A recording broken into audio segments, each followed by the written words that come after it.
Brother good morning. Good morning sister. ஓம் சாந்தி. ஓம் சாந்தி. குஷியா இருக்கீங்களா? டபுள் குஷியா இருக்கேன் சிஸ்டர். யோகா நல்லா ஆமா யோகா நல்லா வந்ததா இன்னைக்கு?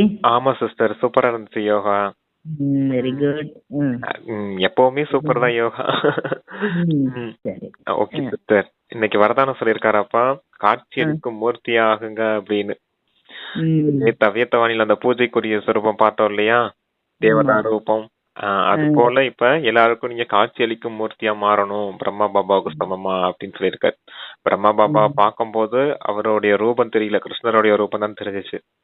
அதே போல உங்களுடைய தேவதா ரூபம் தெரியணும் அப்படின்னு இருக்காரு. சரி, வரதானத்துல பாக்கலாம். அத எப்பவும் ஆன்மீக போதையிலே இருக்கணும், அப்பதான் எல்லா குழப்பங்கள்ல இருந்து விடுபடுவீங்க அப்படின்னு சொல்லியிருக்காரு ஸ்லோகன்ல.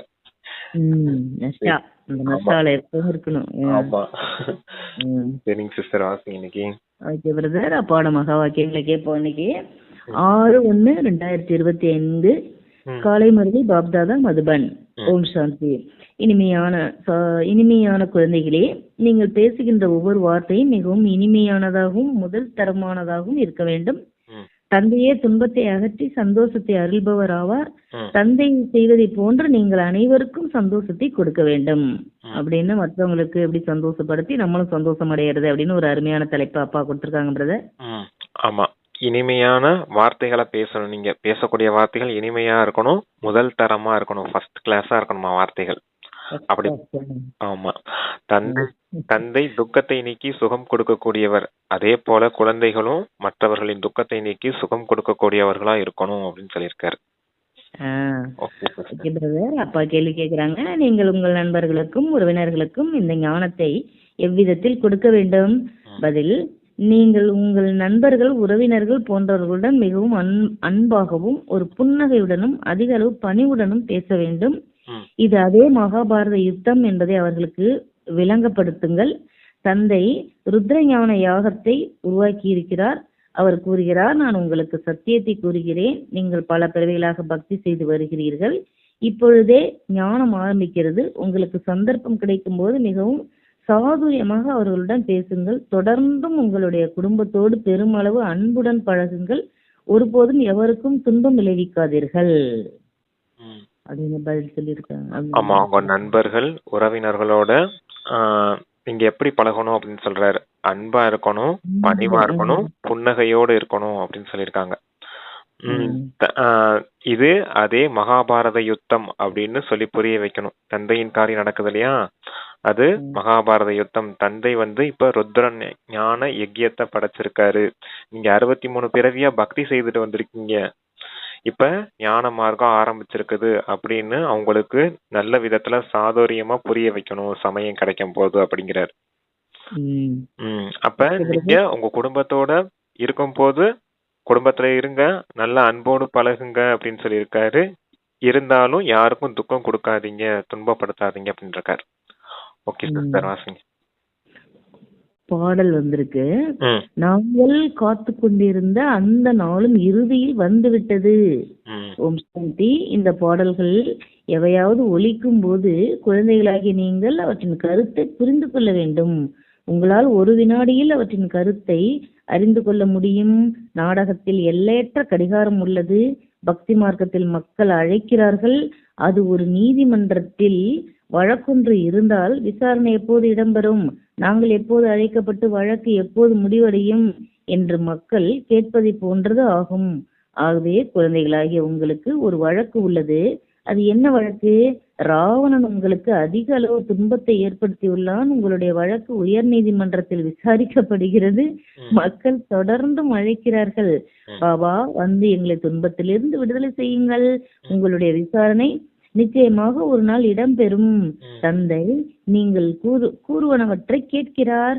நாடகத்திற்கு ஏற்ப அச்சொட்டாக மிக சரியான நேரத்தில் அவர் வருகிறார்.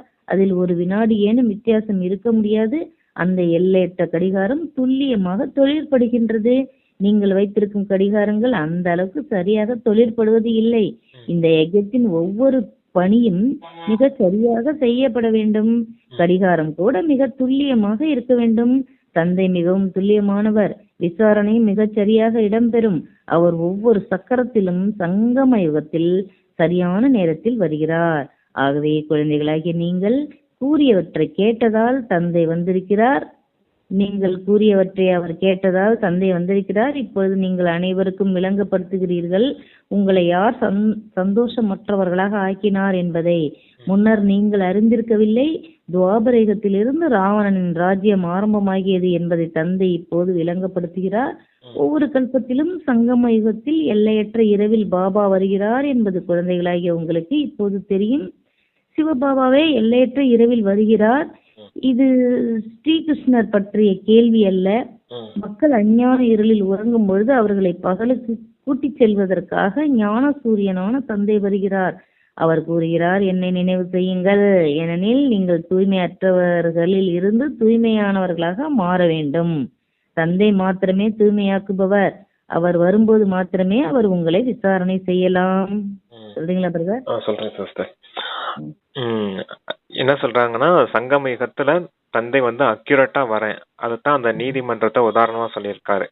நீதிமன்றத்துல ஒரு வழக்கு விசாரணைக்கு வருதுன்னா அந்த டைம் வரணும் இல்லையா? அப்ப உங்களுக்கு நீங்களும் வழக்கு கொடுத்துருக்கீங்க அப்பா கிட்ட, பாபா நாங்க மொத்தமா துக்கமுடையவர்களா ஆயிட்டோம், அப்ப எங்களை சுகமுடையவர்களா ஆக்குங்க அப்படின்னு வழக்கு கொடுத்துருக்கீங்க. அந்த வழக்கை விசாரிக்கிறதுக்கு தான் வாரே சங்கம யுகத்துல அப்படின்னு சொல்றாரு. ஏன்னா அரைக்கல்பமா ராவணன் உங்களுக்கு துக்கம் கொடுத்துருக்கான். அந்த யார் துக்கம் கொடுத்ததுன்னே உங்களுக்கு தெரியல இல்லையா? அப்படிங்கறதுனாலதான் தந்தை வந்து ராவணன் உங்களுக்கு துக்கம் கொடுத்துருக்கான், அவன்கிட்ட இருந்து உங்களை விடுவிச்சு நான் சுகத்துக்கு அழைச்சிட்டு போறேன் அப்படின்னு சொல்றாரு. அதான் துக்கத்தை நீக்கி சுகம் கொடுக்கக்கூடியவர்னு சொன்னாரு. நீங்களும் இப்ப தந்தையை நினைவு செய்யணும். 63 பிறவிகளா தூய்மையற்றவர்களா மாறிட்டீங்க ராவணனுடைய ராஜ்யத்துல. இப்ப நீங்க தூய்மையாகணும். அதனாலதான் தந்தை தூய்மையற்றவர்களை தூய்மையாக்க கூடியவர் அப்படின்னு சொல்லப்படுறாரு. அதனால என்னைய நினைவு செய்யுங்க, நீங்க தூய்மையாயிடுவீங்க அப்படின்றத சொல்றாரு. இந்த கடிகாரம் கூட ரொம்பவும் அக்யூரேட்டா வேலை செய்யும் அப்படிங்கிறாரு. எது சங்கம யுக கடிகாரம், எல்லையற்ற கடிகாரம் சரியா வேலை செய்யும். ஆனா நீங்க வச்சிருக்க கடிகாரம் ஒன்னும் அப்படி அக்யூரேட்டா வேலை செய்யறது கிடையாது அப்படிங்கிறாரு. கரெக்டா துல்லியமா அந்த சமயத்துல சங்கம யுகம் எப்ப ஆரம்பிக்குமோ, என் பார்ட் எப்ப தொடங்குமோ அந்த சமயம் கரெக்டா நான் வந்துருவேன் அப்படின்னு சொல்றாரு. உங்களுடைய வழக்கு விசாரிக்கப்படும். கண்டிப்பா வழக்கு விசாரணை நல்ல தீர்ப்பு கொடுத்தவங்கள கண்டிப்பா சுகதாமத்துக்கு அழைச்சிட்டு போகப்படும் அப்படிங்கிறாரு. சரிங்க சிஸ்டர். ஆமா, கரெக்டா இப்ப அந்த டைமுக்கு வரேன் அப்படின்னு சொல்றாரு. நமக்கு ஒரு ஆமா அந்த இல்ல அந்த சங்கமயுக அந்த அக்யூரேட்டா நான் வரேன்றத அந்த நீதிமன்றத்தின் வழக்கு விசாரணையை விசாரிப்பேங்கிறதையும் கரெக்டா எப்படி மேட்ச் பண்ணி சொல்றாரு பாருங்க. எல்லாரும் போடணும்ல மனு. ரெண்டு பேர் மனு மட்டும் சொல்றதுக்காக பகவான் பூமியில இறங்க முடியாதுல்ல. எல்லாரும் மனு வந்த பிறகு அவரு வரேன் அக்யூரேட்டா வரேன் அந்த டைமுக்கு அப்படிங்கிறாரு. ஓகே பிரதர், உங்களுடைய விசாரணை இப்போது இடம்பெற உள்ளது. தந்தை கூறுகிறார், தூய்மையற்றவர்களை தூய்மையாக்குவதற்காக நான் வந்திருக்கிறேன். தூய்மையாக்குவதற்கு அத்தகைய இலகுவானது ஒரு முறையை நான் உங்களுக்கு காட்டுகிறேன். இந்த நாட்களில் விஞ்ஞானத்தின் சக்தி அதிகம் உள்ளது. அணுகுண்டுகள் பெரிய சப்தத்தை ஏற்படுத்துகின்றன. குழந்தைகளாகிய நீங்கள் மௌன சக்தி மூலம் விஞ்ஞானத்தை வெற்றி கொள்கிறீர்கள். மௌனமும் யோகம் என்று அழைக்கப்படுகிறது. ஆத்மாக்களாகிய நீங்கள் உங்கள் தந்தையை நினைவு செய்வதுடன், பாபா நீங்கள் வரும்போது நாங்கள் சென்று எங்களுடைய மௌன தாமத்தில் வாழலாம் என்றும் கூறுவீர்கள். ஆகவே குழந்தைகளாகிய நீங்கள் உங்களுடைய யோக சக்தியின் மூலம், அதாவது உங்களுடைய மௌன சக்தியின் மூலம் விஞ்ஞானத்தை வெற்றி கொள்கிறீர்கள். நீங்கள் மௌன சக்தியை சேகரிக்கிறீர்கள். விஞ்ஞானத்தின் மூலம் விநாசம் இடம்பெறும். குழந்தைகளாகிய நீங்கள் மௌனத்தின் மூலம் வெற்றி அடைகிறீர்கள். பௌதீக சக்தியை கண்டவர்களால் உலகத்தை வெல்ல முடியாது. இந்த கருத்துக்களை உங்களுடைய கண்காட்சிகளில் மேலே எழுதுங்கள். டெல்லியே தலைநகரம் என்பதால் டெல்லியில் பெருமளவு சேவை இடம்பெற முடியும். உங்களுடைய தலைநகரமும் டெல்லியாகவே இருக்கும். டெல்லி பரிஸ்தான் தேவதைகளின் பூமி என்று அழைக்கப்படுகிறது. பாண்டவர்களின் கோட்டைகள் எதுவும் அங்கு இல்லை. மக்கள் தங்களை பகைவர்களிடம் இருந்து காப்பாற்றுவதற்கு கோட்டையை கட்டுகிறார்கள்.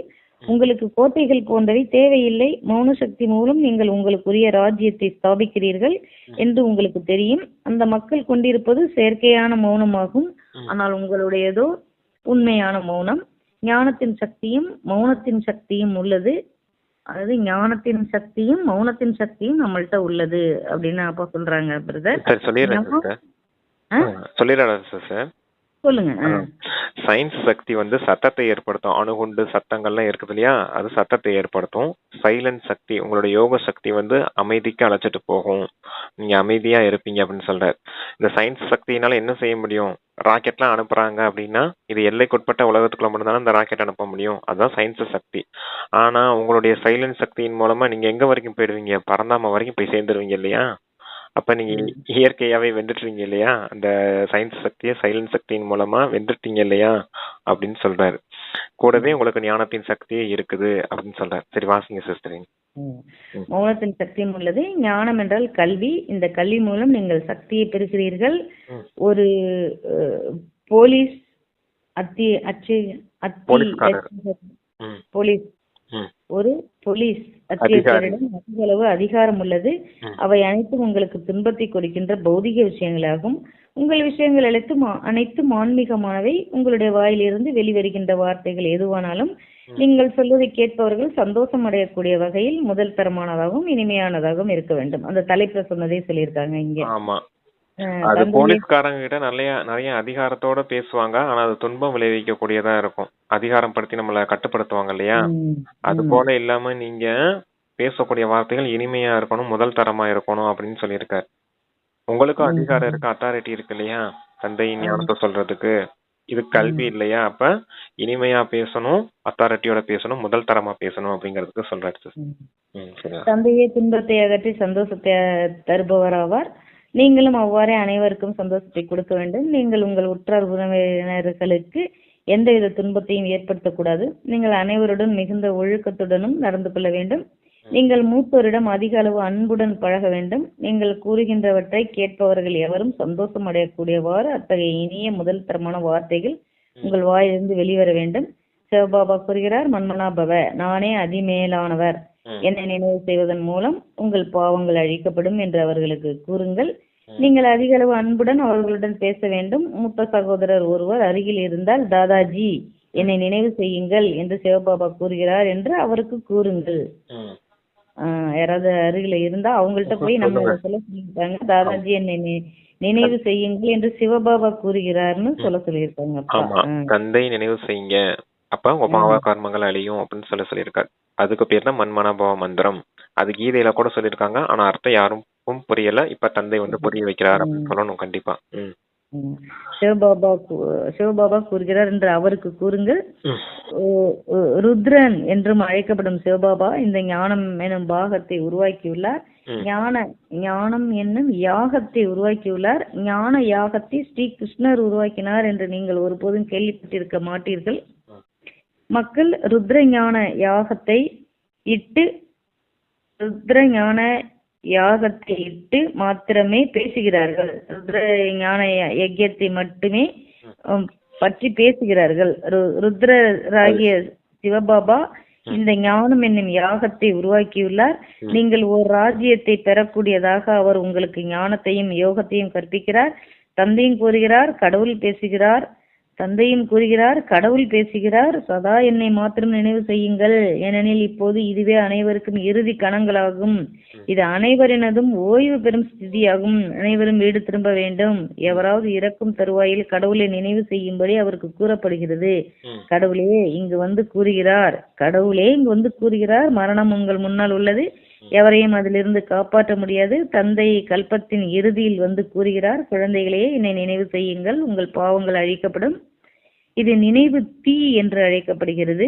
இந்த நினைவின் மூலம் உங்களுடைய பாவங்கள் அழிக்கப்படும் என்று தந்தை உத்தரவாதம் அளிக்கிறார். உங்களுடைய பாவங்கள் அழிக்கப்பட்டு தூய்மையாகுவதற்கு வேறு எந்த வழியும் இல்லை. உங்கள் தலை மீதுள்ள பாவ சுமையினாலும் உங்களில் கலப்படம் உள்ளதாலும் தங்கம் இப்போது 9 கேரட்டாக மாத்திரமே உள்ளது. 9 கேரட் தங்கமாக மாத்திரம் இருக்கும்போது அது செயற்கை தங்கம் என்று அழைக்கப்படுகிறது. அது மீண்டும் 24 கேரட் தங்கமாகுவது எவ்வாறு? ஆத்மாக்களாக நீங்கள் தூய்மையாகுவது எவ்வாறு? ஒரு தூய ஆத்மாவிற்கு தூய ஆபரணங்கள் கொடுக்கப்படும். சரி சிஸ்டர், சொல்லிடுறேன். ருத்ர ஞான யஜ்யம் அத சொல்லியிருக்காராப்பா. இது கீதையிலே இருக்குது, பகவத்கீதையில இருக்குது. அதான் கிருஷ்ணருக்கு ருத்ர ஞான யஜ்யத்தை படைச்சார் அப்படின்னு யாரும் சொல்ல மாட்டாங்க. தந்தை ருத்ரன் தான் அந்த ருத்ர ஞான யஜ்யத்தை படைக்கிறாரு அப்படின்னு சொல்றாரு. இந்த ருத்ரன் ஞான யஜ்யம்னு என்னது? ஞானத்தை கொடுத்து யோக அக்னியை உருவாக்குறாரு. ஆத்மான்னு ஒண்ணு வந்து பரமாத்மாவை நினைவு செய்யுங்க. அந்த நினைவுக்கு பேர் தான் அக்னி, யோக அக்னி, நினைவின் அக்னி, நினைவின் தீன்னு படிச்சீங்க இல்லையா? அதை சொல்றாரு அப்பா. அப்ப இதன் மூலமா தான் தூய்மையாக முடியும். தங்கம் வந்து இப்ப முதல்ல நீங்க 24 கேரக்டர் தங்கம் உடையவர்களா, தங்க புத்தி உடையவர்களா இருந்தீங்க. இதுல கலப்படம் சேர்ந்து இப்ப 9 கேரக்டரா மாறி போயிருச்சு. அப்படின்னா என்னது? எல்லாமே கலப்படமா இருக்குது. தங்கத்துல வெள்ளி, இரும்பு, தாமிரம் எல்லாம் கலப்படமா இருக்குது. அப்ப மறுபடியும் இந்த யோக அக்னியில நீங்க மறுபடியும் அந்த படம் போடும் போது அந்த உங்களுடைய தங்கம் மட்டும் தனியா பிரிஞ்சு வந்துரும் அப்படின்னு சொல்றாரு. அதப்போல ஆத்மாவையே பாபாவோட யோக அக்னியில இருந்து தூய்மையாக்குங்க அப்படின்னு சொல்றாங்க. உங்க புத்தி இப்ப இரும்பு புத்தியா இருக்குது, தங்க புத்தி உடையவரா மாறணும். அதுக்குதான் 9 கேரட் 24 கேரட்னு புரிய வைக்கிறாரு பொற்கொள்ள. தூய 24 கேரட்டா இருந்த ஆத்மா தங்கம் ஆத்மா இப்பொழுது வந்து 9 கேரட் தங்கமா இருக்கு. அத வந்து யோக அக்னி, அதாவது நினைவுல வந்து அழிக்கணும். இதை தவிர வேற வழியே இல்லை அப்படின்னு நமக்கு சமிக்கை கொடுத்திருக்காங்க. ஆமா, பொற்கொள்ளன்கிற சம்பந்தத்துல வைக்கணும் இத. அப்பா பொற்கொள்ளனா வந்திருக்காரு, நம்மளே இதுல இருந்து இந்த மாதிரி மாத்துறாரு அப்படின்னு புரிஞ்சுக்கணும். சரிங்க சிஸ்டர். தூய்மையாகுவது எவ்வாறு? ஒரு தூய ஆத்மாவிற்கு தூய ஆபரணங்கள் கொடுக்கப்படும். நீங்கள் உங்கள் நண்பர்கள், உறவினர்கள் போன்றவருடன் புன்னகையுடனும் மிகவும் அன்பாகவும் அதிக அளவு பணிவுடனும் பேச வேண்டும். இது அதே மகாபாரத யுத்தம் என்பதை அவர்களுக்கு விளங்கப்படுத்துங்கள்.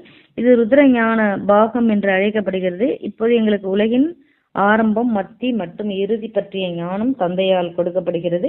இந்த ஞானத்தை உங்களால் வேறு எங்கும் பெற முடியாது. நான் உங்களுக்கு சத்தியத்தை கூறுகிறேன். நீங்கள் பல பிறவிகளாக பக்தி செய்து வருகிறீர்கள். இந்த ஞானம் ஆரம்பிக்கின்ற நேரம் இப்போதாகும். பக்தி இரவும் ஞானம் பகலும் ஆகும். சத்திய யுகத்தில் பக்தி இருக்காது. உங்களுக்கு சந்தர்ப்பம் கிடைக்கும் போது நீங்கள் அவர்களுடன் சாதுரியமாக பேச வேண்டும். அம்பை எய்வதற்கு முன்னர் நீங்கள் நேரத்தையும் சூழலையும் கருத்தில் கொள்ள வேண்டும்.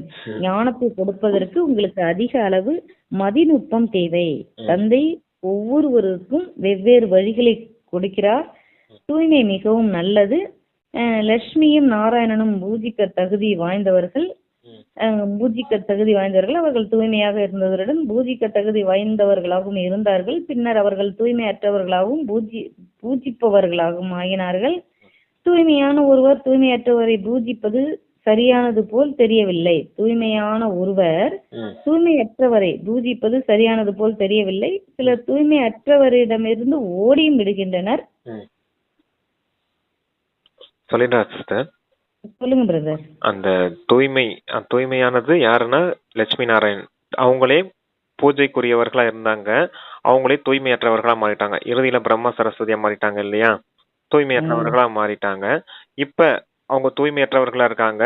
அதனால வந்து ஞானம் அவருக்குள்ளதானே சிவபாபா பிரவேசமாய் ஞானம் கொடுக்கறாரு. ஞானம் கொடுக்கறதுனால வந்து கேட்க வராங்க. கேட்க வந்துட்டு இவரை பார்த்துட்டு ஓடி போயிடுறாங்க. இவங்களே இப்படிதான் இருக்காங்க அப்படின்னு சொல்லிட்டு போயிடுறாங்க. ஞானத்தை கேட்டு பாதியிலே ஓடி போயிடுறாங்க. அதுதான் சொல்றாரு பாபா. அப்படி அதுக்கு முன்னாடி என்ன சொன்னாருன்னா, ஞான அம்பு சரியா பதியறது இல்லை அப்படின்னு சொல்லியிருந்தாரு. நீங்க நல்ல விதத்துல நல்ல கருத்துக்களை எடுத்து அவங்களுக்கு சொல்லும் போது அன்பா பணிவா புன்னகையோடு புரிய வைக்கும் போதுதான் அவங்க புரிஞ்சுக்கொள்ள முடியும். அந்த கேள்வி பதில சொல்லியிருந்தார் இல்லையா? இது அதே மகாபாரத யுத்தம், ருத்ரன் ஞான யஜ்யம் அப்படின்னு சொல்லியிருந்தார் இல்லையா? அதை சொல்றாரு. நீங்க நல்ல விதத்துல அவங்களுக்கு அன்போடு பணிவோடு புரிய வைக்கணும் அப்படின்னு சொல்லியிருக்காரு. ஓகே சிஸ்டர், சரி நீங்க வாசிங்க. இதான் அந்த தூய்மையற்ற நிலை. வல்லபாச்சாரிகள், அதாவது கிருஷ்ண பக்தர்களின் ஒரு பிரிவினர், தங்கள் பாதங்களை எவரும் தொடுவதை அனுமதிப்பது இல்லை. மனிதர்கள் அழுக்கானவர்கள் என்று அவர்கள் நம்புகின்றனர். ஆலயங்களில் பிராமண பூசாரிகள் மாத்திரமே விக்கிரகங்களை தொடுவதற்கு அனுமதிக்கப்படுகின்றனர். சூத்திரர்கள் விக்கிரகங்களை தொடுவது தடை செய்யப்பட்டுள்ளது. பிராமண பூசாரிகள் மாத்திரமே அபிஷேகம் செய்வது போன்றவற்றிற்கு அனுமதிக்கப்படுகின்றன. வேறு எவரும் அங்கு செல்ல அனுமதிக்கப்படுவது இல்லை. அதிக அளவு வேறுபாடு உள்ளது. அந்த பிராமணர்கள் கருப்பை மூலம் பிறந்தவர்கள், ஆனால் உண்மையான பிராமணர்களாகிய நீங்கள் வாய்வழி தோன்றல்கள். 2 வகையான பிராமணர்கள் உள்ளனர் என்றும், ஒரு வகையினர் பிரஜாபித பிரம்மாவின் வாய்வழி தோன்றல்கள் என்றும், மற்றவர்கள் கருப்பை மூலம் பிறந்தவர்கள் என்றும் நீங்கள் அந்த பிராமணர்களுக்கு மிகவும் நன்றாக விளங்கப்படுத்தலாம். பிரம்மாவின் வாய்வழி தோன்றலாகிய பிராமணர்களே உச்சி குடிமிகள். ஒரு யாகம் உருவாக்கப்படும் போது அதனை கவனித்துக் கொள்வதற்கு பிராமண பூசாரிகள் நியமிக்கப்படுகிறார்கள். இது ஞானம் பற்றிய யாகமாகும். பிராமணர்களாகிய உங்களுக்கு ஞானம் கொடுக்கப்பட்டு பின்னர் நீங்கள் தேவர்கள் ஆகிறீர்கள். வெவ்வேறு சாதிகள் பற்றியும் உங்களுக்கு விளங்கப்படுத்தப்பட்டுள்ளது. சேவை செய்யக்கூடிய குழந்தைகள் சேவை செய்வதற்கு எப்போதும் ஆவலாக உள்ளார்கள். எப்போதாவது எங்காவது ஒரு கண்காட்சி நடந்தால் அவர்கள் உடனடியாக அங்கு ஓடுவார்கள். தாங்கள் சென்று இந்த ஞான கருத்துக்களை விளங்கப்படுத்த வேண்டும் என அவர்கள் எண்ணுகிறார்கள். சொல்லுங்க. இந்த வல்லபாச்சாரியார் ஒரு கிறிஸ்தவ சமயத்துல ஒரு பிரிவினர், அவங்க யாருக்காலையும் தொட விட மாட்டாங்களாம். ஏன்னா மனிதர்கள் தூய்மையற்றவர்கள். கிருஷ்ண பக்தர்கள். ஓ சரி, கிறிஸ்தன் சொல்லிட்டேனா, கிருஷ்ண பக்தர்கள். ஓகே, அதான் அவங்க யாருக்காலையும் தொட விட மாட்டாங்க. ஏன்னா மனிதர்கள் எல்லாம் தூய்மையற்றவர்கள், நம்ம காலம் அவங்க தொடக்கூடாது அப்படிங்கறது மாதிரி வச்சிருப்பாங்க. அதே போலதான் இங்க பிராமணர்கள் இருக்காங்க இல்லையா, கலியுக பிராமணர்கள், அதாவது கருப்பை மூலமா பிறந்தவர்கள் சொல்றாரு அப்பா. அதாவது வயிற்று வெளி பிறந்தவர்கள். என்னன்னா அவங்க மட்டும்தான் எங்க போய் கோயில்ல விக்கிரகத்துல போய் நல்ல அபிஷேகம் பண்ணி பூஜை புனஸ்காரம் எல்லாம் செய்வாங்க. மற்ற சூத்திரர்கள் ஜாதி பிரிவினர் சேர்ந்தவங்க அங்க போய் உள்ள போக முடியாது அப்படின்னு சொல்றாரு. ஆனா அவங்க கருப்பை மூலமா பிறந்தவர்கள், நீங்க பிரம்மாவுடைய வாய் மூலமா பிறந்தவர்கள். பிரம்மா கொடுக்கக்கூடிய, சிவபாபா பிரம்மா மூலமா கொடுக்கக்கூடிய ஞானத்தின் மூலமா பிறந்தவர்கள். அதனாலதான் பிரம்மாவுடைய வாய் மூலமா பிறந்தவர்கள் அப்படின்னு சொல்றாரு. அப்ப நீங்க தான், உங்களுடைய நினைவு சின்னம் தான் அங்க அப்படியே மாறி இருக்குது. நீங்க தானே இறைவனுக்கு அருகாமையில இருக்கீங்க நிஜத்துல, சங்கம யுகத்துல.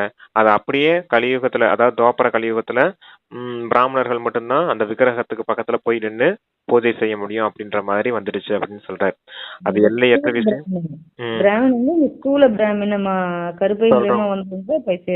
ஆமா ஆமா, 2 பிராமணர்கள் இருக்கீங்க இந்த சங்கமயுகத்துல அப்படின்னு சொல்றாரு. சங்கமயுகத்திலையும் கலியுகத்திலையும் பிரிச்சு காமிக்கிறாரு. அப்ப உங்களுடைய நினைவு சின்னம் தான் அவங்க அப்படி காரியம் செஞ்சுட்டு இருக்காங்க அப்படிங்கிறாரு. உண்மையிலே பிரம்மா வாய் மூலமா பிறந்தவர்கள் தான் உச்சி குடுமிக்கு சமமானவர்கள். ஆனா அவங்க உச்சி குடுமி வச்சுட்டு தெரியுறாங்க ஸ்தூலமா. சூட்சமா நடக்கக்கூடிய விஷயம் எல்லாமே ஸ்தூலமா அங்க அப்படியே மாறி இருக்குது பாருங்க. எல்லாம் நம்மளுடைய நினைவு சின்னம் தான் அப்படிங்கறத சொல்றாருப்பா.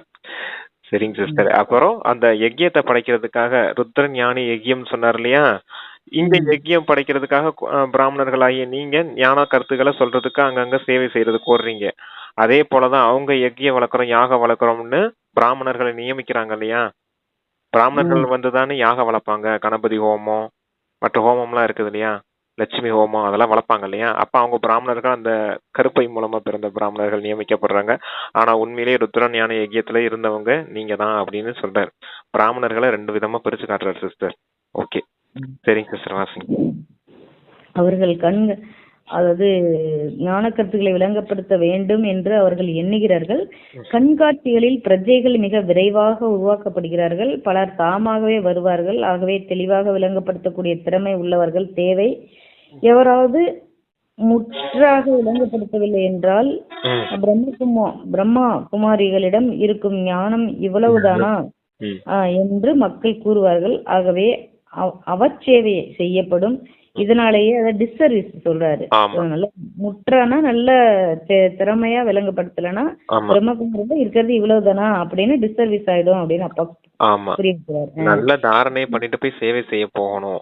இங்க தாரணை இல்லாம போய் சேவை செய்ய போனீங்கன்னா உங்ககிட்ட இவ்வளவுதான் ஞானம் இருக்கா பிரம்மகுமாரிகள்ட்ட, ஒருத்தர் செய்யற டிஸ்சர்வீஸ் எல்லார் பேருக்கும் கெட்டு போயிடும் அப்படிங்கிறாரு. மொத்த யக்கியத்தின் பேரே கெட்டு போயிடும் அப்படின்றதுக்காக சொல்றேன், டிஸ்சர்வீஸ் ஆயிடும்.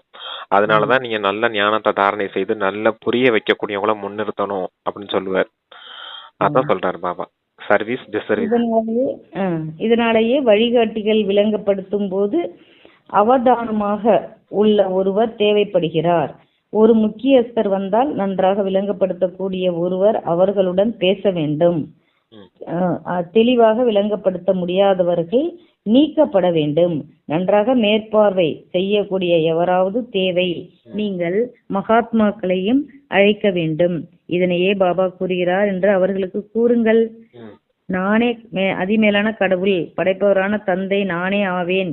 ஏனையவர்கள் அனைவரும் படைப்பின் ஒரு பகுதி ஆவார்கள். நீங்கள் தந்தையிடமிருந்து ஒரு ஆசையை பெறுகிறீர்கள். ஒரு சகோதரர் இன்னொரு சகோதரருக்கு என்ன ஆசையை கொடுப்பார்? சந்தோஷ தாமம் என்ற ஆசையை வேறு எவராலும் உங்களுக்கு கொடுக்க முடியாது. சொர்க்கம் சத்தியகத்தை சொல்றாரு, கொடுக்க முடியாது. சகோதரர்களால கொடுக்க முடியாது. எந்த மகாத்மாவோ தர்மாத்மாக்களோ இல்ல இந்த பிரம்மாவே இருக்கட்டும், இவர்கிட்ட இருந்து உங்களுக்கு எல்லாம் ஆஸ்தி கிடைக்கிறது இல்ல. சிவபாபா மேலான கடவுள், அவர்கிட்ட இருந்து தான் உங்களுக்கு அந்த சுகதாமத்தின் ஆஸ்தி கிடைக்கும் அப்படிங்கிறாரு. அப்ப இங்க சுகதாமத்தை பத்தி சொல்றாரு. ஆனா சன்னியாசிகள் என்ன சொல்லி வச்சிருக்காங்க? சுகம் எங்களுக்கு காக்கை எச்சிலுக்கு சமமானதுன்னு சொல்லி வச்சிருக்காங்க. அப்ப அவங்களுக்கு சுகதாமமே வேணும். கலியுக சுகத்தை சொல்றது, அப்பா சொல்றது வந்து அந்த சத்தியுக சுகத்தை சொல்றாரு. அவங்களுக்கு அவங்களுக்கு தான் சொர்க்கத்தை பத்தியே தெரியலையே. எங்களுக்கு சுகமே வேணாம்னு, நாங்க முக்தி தாமத்துக்கு போகணும், முக்தி அடையணும்ல அவங்க வேண்டிக்கிட்டு இருந்தாங்க. அதுவே சொர்க்கமா அவங்க நினைக்கிறாங்க. ஆமா, அது பின்னாடி சொல்லுவாரு அப்பா, சூப்பரா இருக்கும். சரி வாசிங்க. தந்தையால் மாத்திரமே உங்களுக்கு அந்த ஆசையை கொடுக்க முடியும். தந்தை ஒருவர் மாத்திரமே அனைவருக்கும் சத்கதியை கொடுப்பவர். நீங்கள் அவரை நினைவு செய்ய வேண்டும். தந்தையே வந்து சத்கதி, சாரி பிரதர், தந்தையே வந்து சத்திய யுகத்தை உருவாக்குகிறார். அவர் பிரம்மாவின் சரீரம் மூலம் சொர்க்கத்தை உருவாக்குகிறார். மக்கள் சிவனின் பிறந்த நாளை சிவஜெயந்தி கொண்டாடுகிறார்கள். ஆனால் அவர் என்ன செய்தார்? அனைவரும் அவை அனைத்தையும் மறந்து விட்டார்கள். சிவபாபா வந்து உங்களுக்கு ராஜயோகத்தை கற்பித்து உங்களுடைய ஆசையை உங்களுக்கு கொடுக்கிறார். 5000 வருடங்களுக்கு முன்னர் பாரதம் சொர்க்கமாக்கப்பட்டது. 100,000 ஆண்டுகள் என்ற கேள்விக்கு இடம் இல்லை. தேதிகளும் நேரங்களும் உங்கள் முன்னால் உள்ளன. அவை பொய் என எவராலும் நிரூபிக்க முடியாது. புதிய உலகமும் பழைய உலகமும் அரைவாசியாக இருக்க வேண்டும். அரைவாசியாக பாதி பாதியா சொல்றாரு இருக்க வேண்டும். சத்தியயுகம் 100,000 ஆண்டுகளை கொண்டது என்று அந்த மக்கள் கூறுகிறார்கள். அது அவ்வாறாக இருந்தது என்றால் எதையுமே சரியாக கணக்கிட முடியாது இருக்கும். உண்மையில் ஸ்வஸ்திகாவில் 4 சமமான பாகங்கள் உள்ளன. ஒவ்வொரு பாகமும் ஒவ்வொரு யுகமும் 1250 ஆண்டுகளாகும். கணக்கிட்டு பார்க்க முடியும். அந்த மக்களுக்கு இந்த கணிப்புகள் எதுவும் தெரியாது. அதனாலேயே அவர்கள் சிப்பி அளவு பெருமதி வாய்ந்தவர்கள் என்று கூறப்படுகிறது. சிப்பி அளவு பெருமதி வாய்ந்தவர்கள் என்று கூறப்படுகிறது. தந்தை இப்போது உங்களை வைரங்கள் போன்ற பெருமதி உடையவர் ஆக்குகிறார். அனைவரும் தூய்மையற்றவர்கள். இதனாலேயே அவர்கள் கடவுளை நினைவு செய்கிறார்கள். கடவுள் வந்து உங்களை ஞானத்தின் மூலம் அழகானவர் ஆக்குகிறார். அவர் குழந்தைகளாகிய உங்களை ஞான ரத்தினங்களால் அலங்கரிக்கிறார்.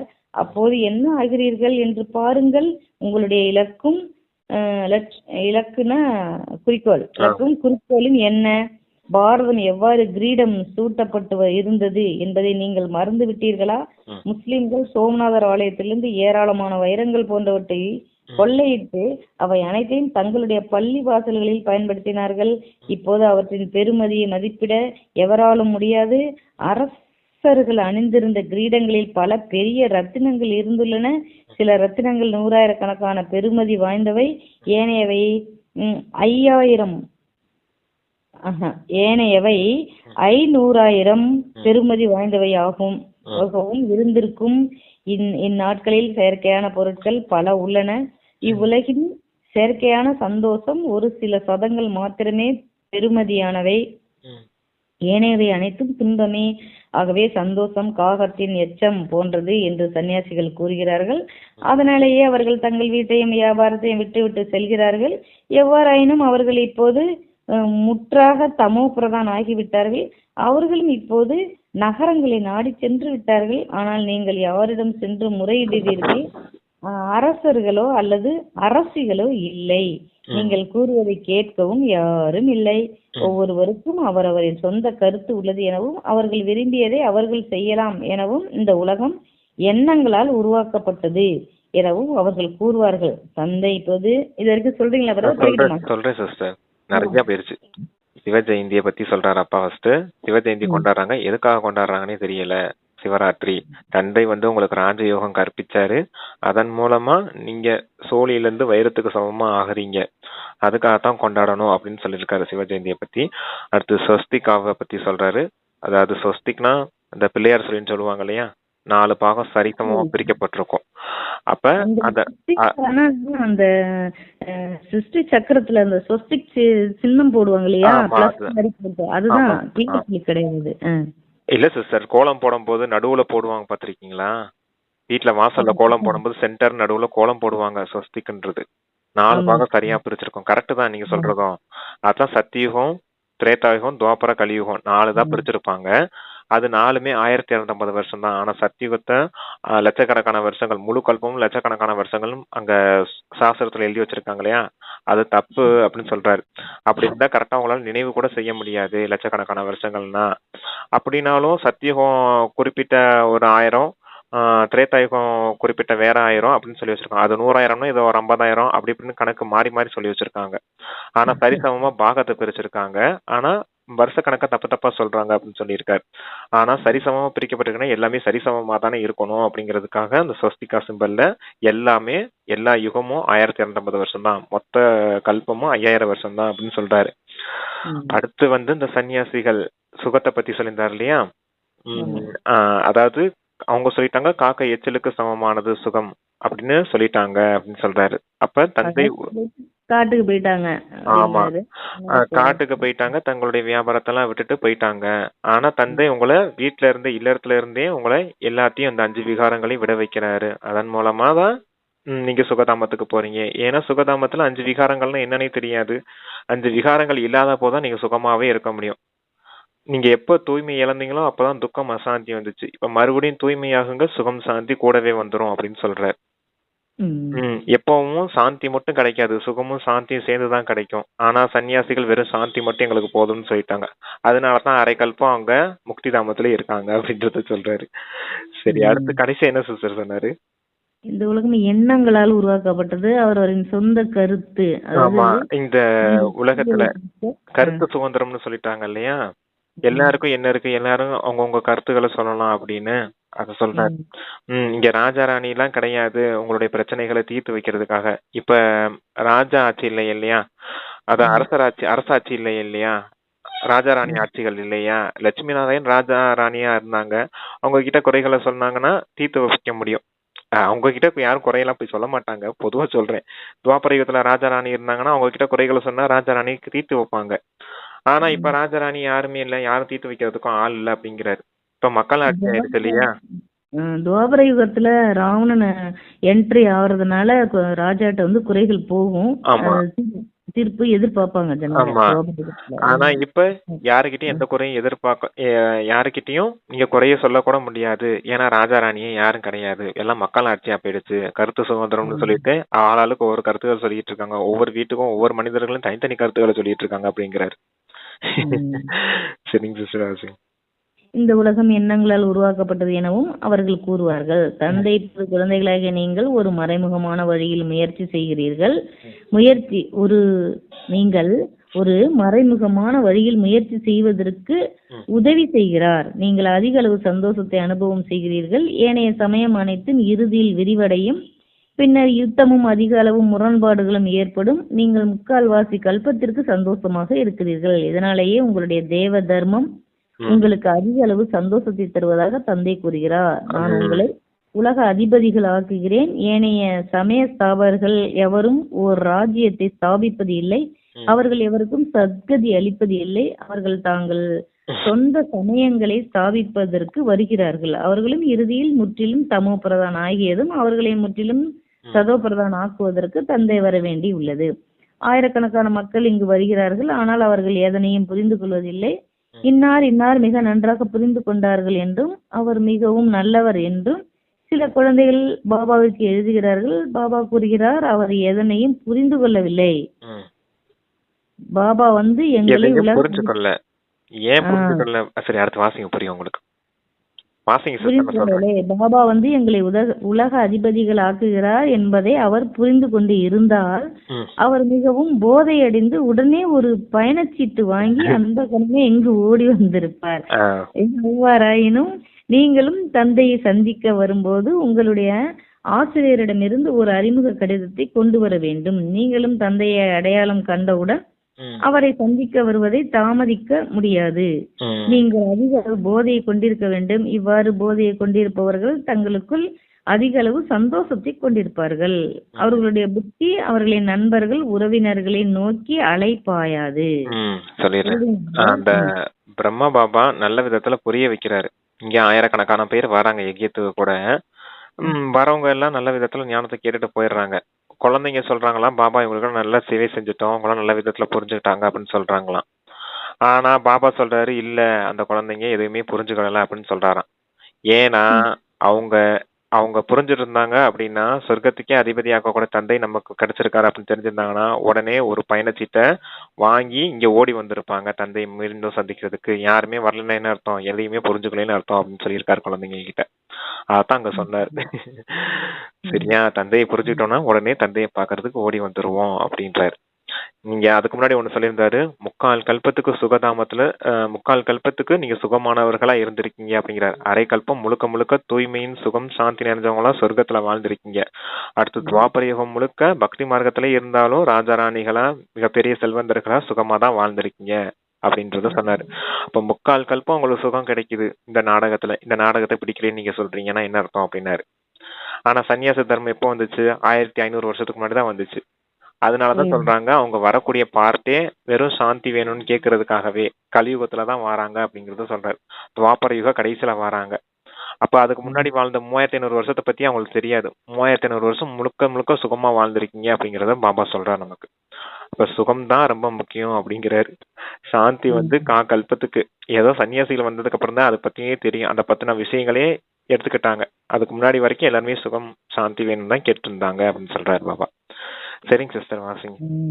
நீங்கள் அதிக அளவு போதையை கொண்டிருக்க வேண்டும். இவ்வாறு போதையை கொண்டிருப்பவர்கள் தங்களுக்குள் அதிக அளவு சந்தோஷத்தை கொண்டிருப்பார்கள். அவர்களுடைய புத்தி நண்பர்களின் உறவினர்கள் நண்பர்கள் நோக்கி அலைப்பாயாது. எவ்வாறாயினும் உங்களில் பலருடைய புத்தி தொடர்ந்தும் அலைந்து திரிகிறது. வீட்டில் உங்களுடைய குடும்பத்துடன் வாழும்போது ஒரு தாமரை மலர் போன்று தூய்மையாக இருப்பதுடன் தந்தையின் நினைவிலும் அமர்ந்திருங்கள். இது மிகவும் இலகுவானது. இயன்ற அளவு தந்தையின் நினைவில் நிலைத்திருங்கள். உங்களால் வேலையில் இருந்து லீவு எடுக்கக்கூடியதாக உள்ளது. ஆகவே உங்கள் வேலையிலிருந்து 2 நாட்கள் லீவு எடுத்து நினைவு யாத்திரையில் அமர்ந்திருங்கள். ஆமா, இதான் ரொம்ப முக்கியம். யாரால நினைவு செய்ய முடியலன்னா 2 நாள் லீவ் போட்டாத நினைவு செய்யுங்க அப்படிங்கிறாரு. அப்பதான் உங்க பாவ கர்மங்களை அழியும், நீங்க லேஸ் ஆயிடுவீங்க அப்படின்னு சொல்றாரு. 2 நாள் நல்லா நினைவு இருந்துச்சுன்னா போதும் சிஸ்டர். என்ன ஆகும் அப்படின்னா, அது 2 நாள் நல்லா தொடர்ச்சியா நினைவு செய்துட்டோம் அப்படின்னா ஆத்மா பரமாத்மாங்கிற அந்த சொரூபம் பயிற்சி எல்லாம் நல்லா பதிவாயிடும். அப்புறம் ஒரு வாரத்துக்கு போகும்போது எப்பவுமே அந்த ஆத்மா உணர்வுல இருக்கிறதுக்கான முயற்சி செய்துகிட்டே இருப்போம். அதுக்காக பாபா லீவ் எடுத்தா நினைவு செய்யுங்க அப்படின்னு சொல்றாரு. 2 நாட்கள் லீவு எடுத்து நினைவு யாத்திரையில் அமர்ந்திருங்கள். நினைவில் அமர்ந்திருப்பதற்கு நான் தொடர்ந்தும் தந்தையின் நினைவில் இருத்தல் என்ற விரதத்தை கடைபிடிப்பேன் என்று நீங்கள் மீண்டும் நினைக்க வேண்டும். அப்போது நீங்கள் அதிக அளவு சேகரித்துக் கொள்வீர்கள். உங்களுடைய பாவங்கள் அனைத்தும் அழிந்துவிடும்.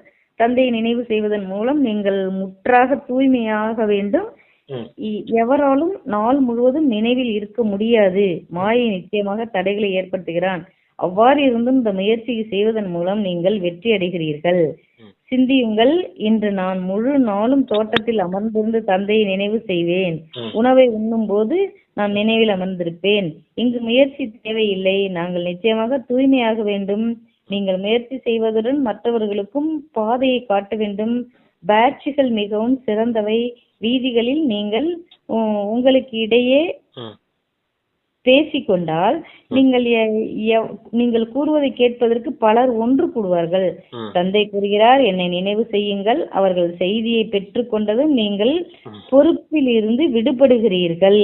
அச்சா, நல்லது அப்படின்னு முரளி நிறைவாயிருக்கு பிரதர். அது என்னன்னா, நினைவு செய்யுங்கள். அவர் செய்தியை பெற்றுக்கொண்டது நீங்கள் பொறுப்பில் இருந்து. அவர் நம்மளோட மைக் ஆயிடுவார் இல்லையா, ஸ்பீக்கர் ஆயிடுவார் சொல்றாருன்னு நினைக்கிறேன். அதுவும் சொல்றாரு. என்னன்னா, ஜானகி தாதி பிரகாஷ்மணி தாதில என்ன செய்வாங்கன்னா, 2 பேரும் போவாங்களாம். போய் இவங்க உட்காந்து புக்கை வச்சுட்டு ஒருத்தருக்கு ஒருத்தர் விளக்கம் சொல்லிக்கிட்டு இருப்பாங்களாம். கொஞ்சம் சத்தமா சொல்லுவாங்களாம். இப்ப பீச்ல இருக்கவங்கன்னு வச்சுக்கோங்க, பீச்சுக்கு போறாங்கன்னு வச்சுக்கோங்க, 2 பேரும் உட்காந்து சத்தமா பேசிட்டு ஏதோ ஒண்ணு புரிய வச்சுட்டு இருக்கும் போது ஒருத்தர் என்னன்னு எட்டி பார்க்க வருவாங்க. அப்புறம் ஒருத்தரா பக்கத்துல வந்து எட்டி பார்க்க வருவாங்க இல்லையா. அப்ப பல பிரஜைகள் உருவாயிடுவாங்க இல்லையா. அது சொல்றாரு பாபா. அவங்க 2 பேரும் யுக்தியா பண்ணியிருந்திருக்காங்க. அத பிரம்ம பாபாவுடைய ஐடியா படி செய்திருக்காங்க. அதான் சொல்றாரு பாபா. நீங்க இப்படி 2 பேரும் உங்களுக்குள்ளே பேசிட்டு இருந்தீங்கன்னா சுத்தி இருக்கவங்க எல்லாம் வந்து கேட்பாங்க இல்லையா அப்படிங்கிற.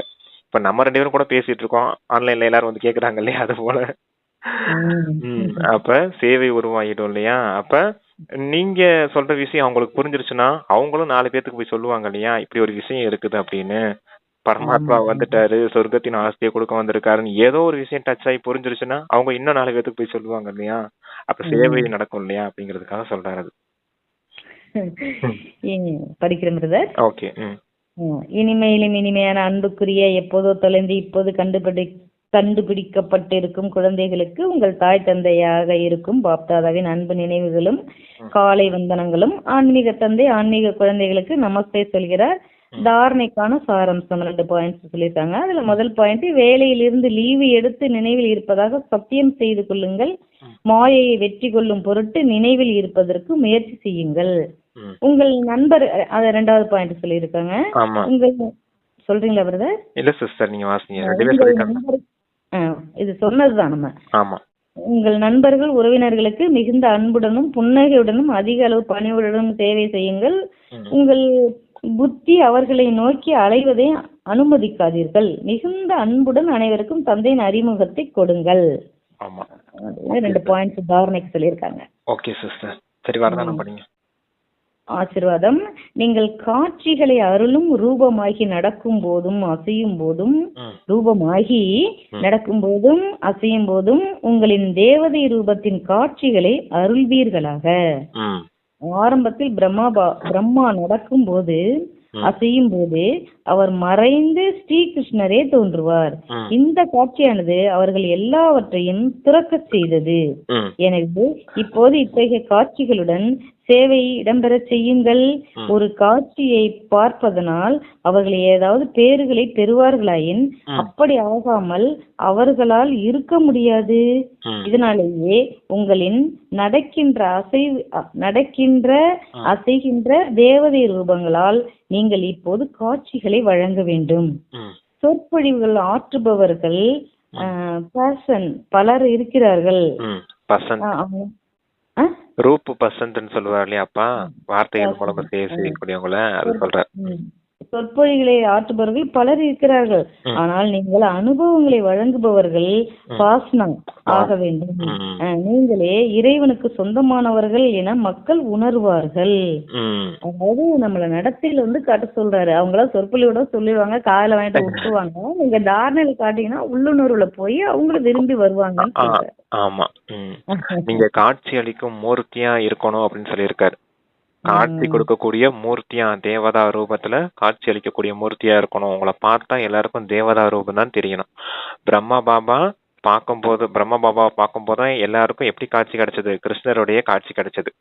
அதே போல நீங்களும் உங்களுடைய முகம் மற்றும் நடத்தையின் மூலமா ஒரு தேவதா ரூபமாவே தெரியணும் எல்லாருக்கும் அப்படின்னு சொல்றாரு.